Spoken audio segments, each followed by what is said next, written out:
Halo, salam sejahtera bagi kita semua. Perkenalkan, nama saya Yuni Safari Maut. Saya mahasiswa dari Universitas Pembangunan Jaya. Saya melakukan video presentasi ini untuk memenuhi salah satu ujian saya atau UTS saya dan mata kuliah berjudul Tata Kelola Perusahaan dan Manajemen Risiko. Soal 1. Uraikan sejarah perkembangan konsep Good Corporate Governance atau GCG di dunia hingga masuk ke Indonesia. Bagaimana peran pemerintah dan otoritas terkait dalam mendorong penerapan GCG di perusahaan-perusahaan di Indonesia? Good Governance atau GCG atau tata kelola perusahaan yang baik merupakan konsep yang berkembang seiring dengan globalitas dunia bisnis. Konsep ini muncul sebagai respon terhadap berbagai skandal dan krisis keuangan yang mulai muncul di dunia yang menunjukkan lemahnya tata kelola di perusahaan Indonesia. Kenapa GCG ini sangat penting dalam perusahaan-perusahaan yang ada di Indonesia pada saat ini? Nah, mula-mula konsep GCG ini muncul di Amerika Serikat pada akhir tahun atau abad ke-19. Dipicu oleh perkembangan perusahaan-perusahaan besar dengan meningkatkan peran pemegang saham. Pada krisis keuangan tahun 1997, kejadian di The New York City Stock Exchange pada tanggal 19 Oktober 1997 menjadi titik balik di dalam perkembangan GCG ini. Nah, banyak perusahaan multifungsi yang mengalami kerugian besar, dan maka dari situ banyak sekali direksi atau manajemen yang melakukan manipulasi laporan keuangan yang mengakibatkan atau menyembunyikan laporan keuangan palsu, dan kerugian peran komisaris dalam melindungi hak-hak pemegang saham. Muncullah konsep pemberdayaan komisaris sebagai salah satu wacana penegakan GCG di dalam dunia bisnis. Nah, konsep GCG ini mulai diperkenalkan di Indonesia pada akhir tahun 1990-an. Yang ternyata pada saat itu terdapat krisis keuangan Asia pada tahun 1997, dan krisis keuangan pada tahun tersebut di mana masa itu mendorong untuk berkembangnya GCG di berbagai negara termasuk Indonesia. Dan kenapa GCG itu masuk sekitar tahun 90-an?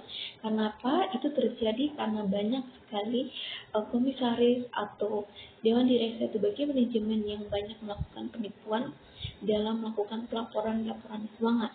Nah, dari situlah menjadi standar global dalam tata kelola perusahaan, dan organisasi internasional seperti OECD dan UN telah mengeluarkan berbagai pedoman dan prinsip GCG pada tahun tersebut, dan semakin besar dan semakin berkembang pada saat ini.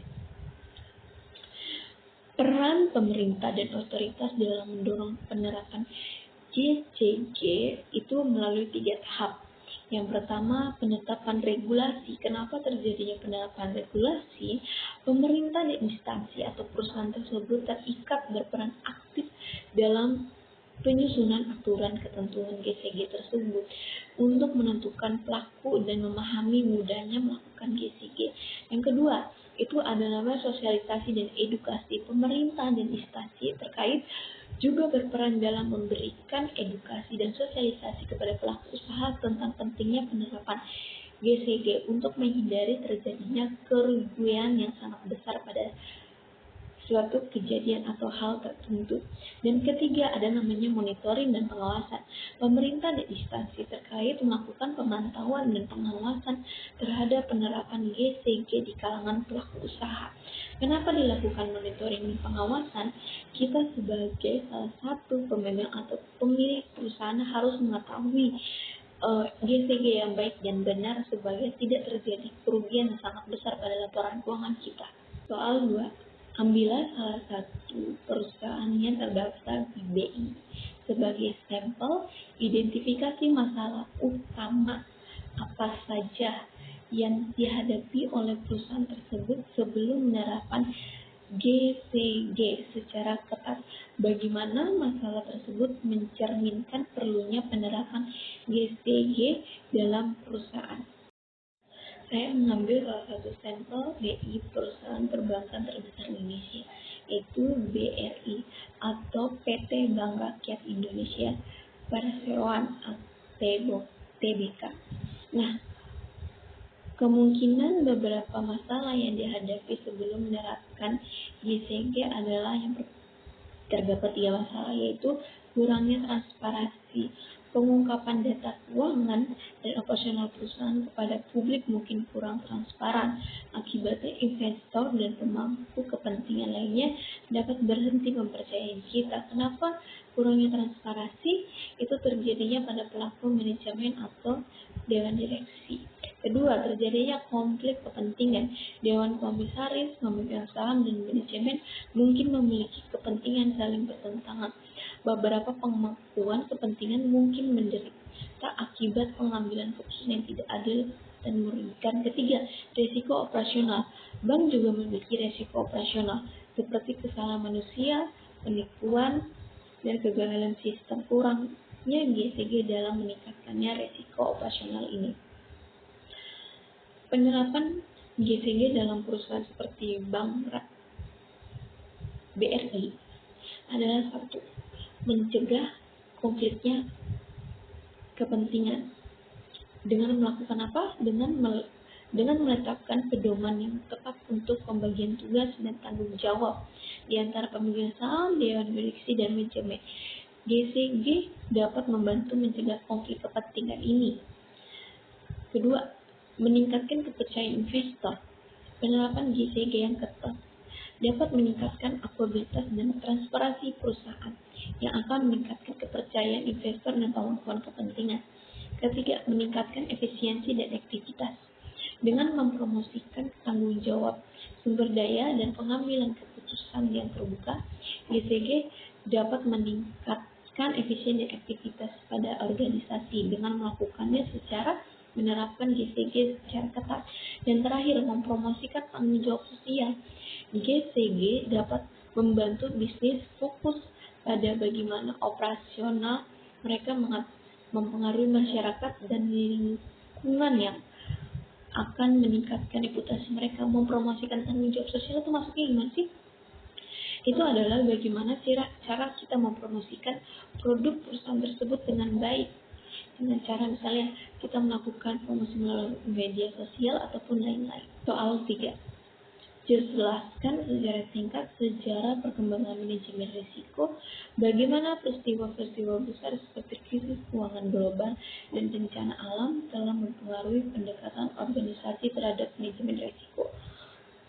Uraikan 5 prinsip utama dalam manajemen risiko menurut standar ISO 3100. Bagaimana masing-masing prinsip tersebut membantu organisasi dalam mengelola ketidakpastian. Kita akan membahas tentang sejarah perkembangan manajemen risiko. Manajemen risiko telah berkembang selama berabad-abad, dimulai dengan konsep sederhana untuk melindungi diri dari kerugian. Berikut saya akan menjelaskan tentang sejarah perkembangan manajemen risiko. Zaman awal atau sebelum 2000 Masehi, konsep awal manajemen risiko muncul dengan Piagam Hammurabi yang mengatur bahwa pemilik kapal tidak perlu mengembalikan pinjaman jika kapal mereka tenggelam. Zaman kedua, pada tahun 1970-an sampai 1980-an, perusahaan asuransi mulai mendorong perusahaan untuk menjaga barang yang diasuransikan dengan konsep jaminan mutu atau will insurance muncul. Terus pada zaman modern ini, pada saat ini muncul pada tahun 1990-an hingga sekarang, perkembangan manajemen risiko semakin pesat dengan munculnya standar internasional seperti ISO 31000 serta regulasi seperti Basel Accords yang mendorong bank untuk mengelola risiko secara lebih struktur. Peristiwa besar seperti krisis keuangan global dan bencana alam yang mengubah pendekatan organisasi terhadap manajemen risiko dilihat dari dua sisi yang tadi kita sudah jelaskan di soal itu adalah krisis keuangan global. Pada tahun 2008, krisis ini mengungkapkan kelemahan dalam manajemen industri keuangan khususnya terkait dengan risiko pasar dan kredit. Akibatnya, organisasi menjadi lebih fokus untuk mengendalikan dan mengevaluasi dan mengurangi risiko yang terjadi atau kompleks. Bencana alam. Pentingnya manajemen risiko bencana telah diilustrasikan oleh bencana alam termasuk badai, tsunami, atau gempa bumi. Bisnis mulai membuat rencana cadangan itu dengan cara memperkuat dipertahankan instruksi mereka dan membangun manajemen risiko bencana ke dalam strategi bisnis mereka secara keseluruhan. Contohnya, kayak membangun gedung.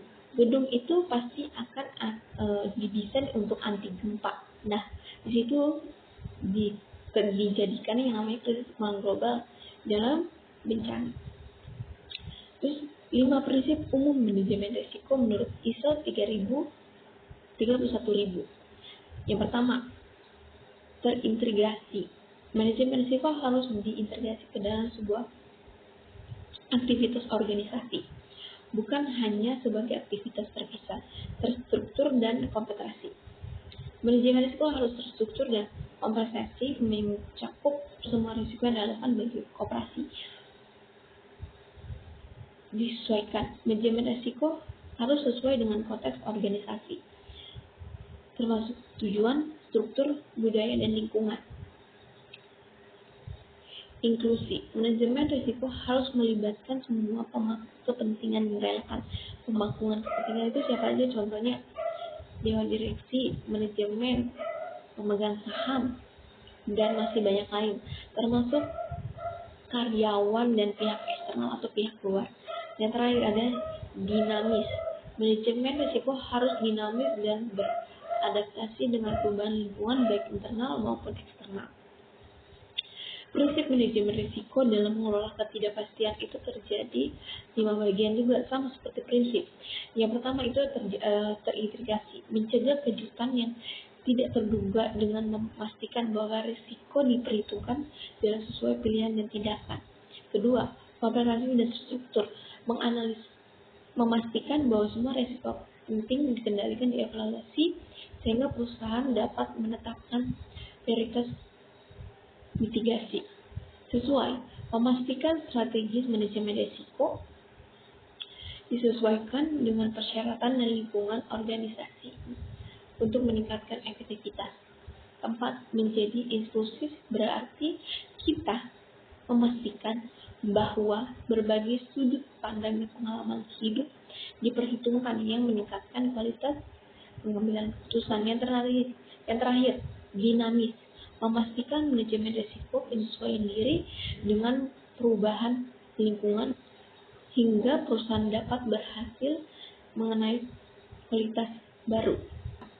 Seorang manajemen perusahaan perminyakan menganut paradigma risiko dan retur memiliki hubungan yang linear, sedangkan manajer yang lain berpandang risiko dan retur bersifat non-linear. Menurut Anda, pandangan manakah yang ideal untuk industri perminyakan di Indonesia? Jelaskan berdasarkan prinsip-prinsip manajemen risiko yang ada. Menurut saya, terdapat 5 prinsip seperti yang di awal. Yang pertama, terintegrasi. Adanya banyak hal atau bahaya yang saling berkaitan dalam industri minyak di Indonesia, termasuk risiko pasar, teknologi, lingkungan, dan politik. Dalam industri ini, mustahil untuk mengurangi hubungan antara risiko dan pengembalian menjadi hubungan linear. Pengembalian di area lain mungkin berpengaruh secara signifikan oleh risiko tinggi di suatu area. Yang kedua, terstruktur dan komprehensif. Manajemen risiko industri minyak perlu mempertimbangkan berbagai risiko dan dampaknya. Organisasi harus mengidentifikasi, mengevaluasi, dan mengelola risiko menggunakan cara yang sistematis dan terstruktur karena hubungan non-linear antara risiko dan pengembalian. Ketiga, disesuaikan. Bisnis minyak Indonesia unik. Kenapa unik? Mereka tergantungnya pada sumber daya alam, hukuman yang rumit, dan fluktuasi harga minyak yang secara global ada yang naik, ada yang turun. Nah, strategi manajemen risiko perlu dimodifikasi untuk situasi ini.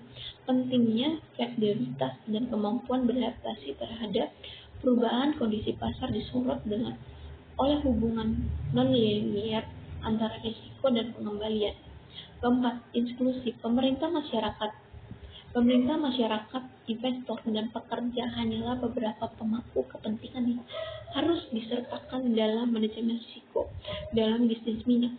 Kenapa? Karena hubungan non-linear antara risiko dan pengembalian menunjukkan bahwa faktor sosial dan lingkungan dimasukkan ke dalam pengukuran risiko selain faktor keuangan. Yang terakhir adalah dinamis. Kemajuan teknologi dan modifikasi peraturan energi dan pergeseran harga minyak semuanya menyebabkan perubahan secara sektor minyak di Indonesia dan dinamis. Perubahan itu tidak bisa diukur melalui non-linear. Jadi kita harus melihat dari sudut pandang lain. Sekian presentasi soal UTS dari saya. Apabila ada yang kurang, mohon dimaafkan. Salam, sampai jumpa.